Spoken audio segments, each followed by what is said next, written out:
നമ്മളൊരു യാത്രയിലാണ്.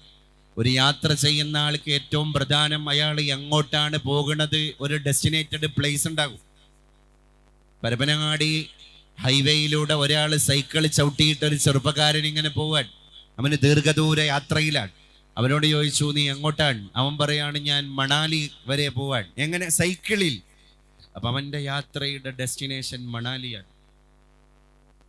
തിരൂര് റെയിൽവേ സ്റ്റേഷനിലേക്ക് മറ്റൊരു ചെറുപ്പക്കാരൻ പോകുന്നു, ട്രെയിൻ ഇറങ്ങുന്നു. അവൻ പറയുന്നു, ഞാന് അജ്മീറിലേക്ക് സിയാറത്തിന് പോവാൻ. അപ്പൊ അവന്റെ ഡെസ്റ്റിനേഷൻ അജ്മീറാണ്. വേറെ അയാൾ ഉംറക്ക് പോകുന്നു, അയാളുടെ ഡെസ്റ്റിനേഷൻ മക്കയും മദീനയാണ്. അങ്ങനെ ഓരോ യാത്രക്കും ഓരോ ഡെസ്റ്റിനേഷൻ ഉണ്ട്.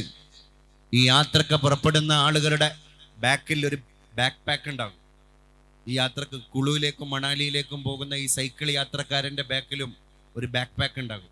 നമ്മൾ പരിശോധിച്ചാൽ അതിൽ മിനറൽ വാട്ടർ, അതിൽ നട്ട്സ്, അതിൽ ഫസ്റ്റ് എയ്ഡ് കിറ്റ്, അതിൽ മൊബൈൽ ടെൻറ്റ്, അത്യാവശ്യമുള്ള ക്യാമറ, ചാർജർ, അതുപോലെ തന്നെ ബാറ്ററി ലോ ആയി കഴിഞ്ഞാൽ എമർജൻസി ആയിട്ട് യൂസ് ചെയ്യേണ്ടതായിരിക്കുന്ന പവർ ബോക്സുകൾ, ഇതെല്ലാം ഉണ്ടാകും.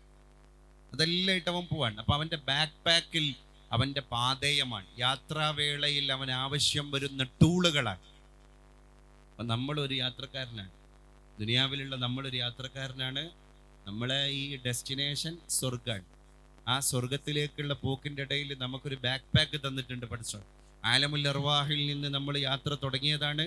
ആലമുൽ ഉഖ്റവിയിലാണ് നമ്മളെ യാത്ര അവസാനിക്കുന്നത്. അവിടെ നമ്മളെ ഡെസ്റ്റിനേഷൻ സ്വർഗമാണ്. അതിൻ്റെ ഇടയിൽ ഒരു കാലി ബാഗ് കിട്ടിയിരുന്നു. ആ ബാഗിലേക്ക് ഇപ്പം ഇങ്ങനെ നിറക്കുകയാണ് നമ്മൾ. ആദ്യം നിറച്ചത് ഒരു മിനറൽ വാട്ടറിൻ്റെ ബോട്ടിലാണ്, അത് സുന്നത്ത് നിസ്കാരമായിരിക്കാം. പിന്നെ നിറച്ചത് നട്ട്സിൻ്റെ ഒരു പാക്കാണ്, അത് തഹജ്ജുദായിരിക്കാം. പിന്നെ നിറച്ചത് ഒരു മൊബൈൽ ടെൻ്റാണ്, എവിടെയെങ്കിലുമൊക്കെ ഒന്ന് വിരിച്ച് കിടന്നുറങ്ങാനുള്ള ഒരു സെക്യൂർഡ് ആയിരിക്കുന്ന ഒരു ടെൻറ്റ്. അത് ചിലപ്പോൾ നമ്മുടെ ദാനധർമ്മങ്ങളായിരിക്കാം. പിന്നെ കുറച്ചുകൂടി കഴിഞ്ഞപ്പോൾ നമ്മൾ യൂസ് ചെയ്യുന്നത് നമ്മുടെ ഫസ്റ്റ് എയ്ഡ് കിറ്റാണ്, ബോക്സാണ്.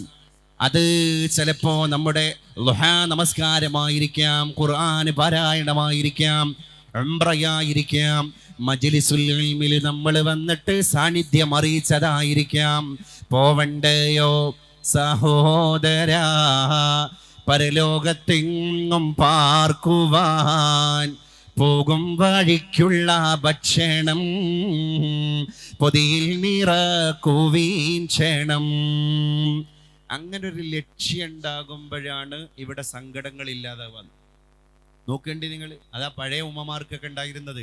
സ്വർഗം എന്ന ലക്ഷ്യത്തിന്റെ മുമ്പിൽ പിന്നെ ദുനിയാവിലെ പ്രാരാബ്ദങ്ങളെ പറ്റിയിട്ട് അവരിങ്ങനെ ഭയങ്കര ടെൻഷൻ അടിക്കണത് നമുക്കാർക്കും കാണാൻ പറ്റൂലായിരുന്നു.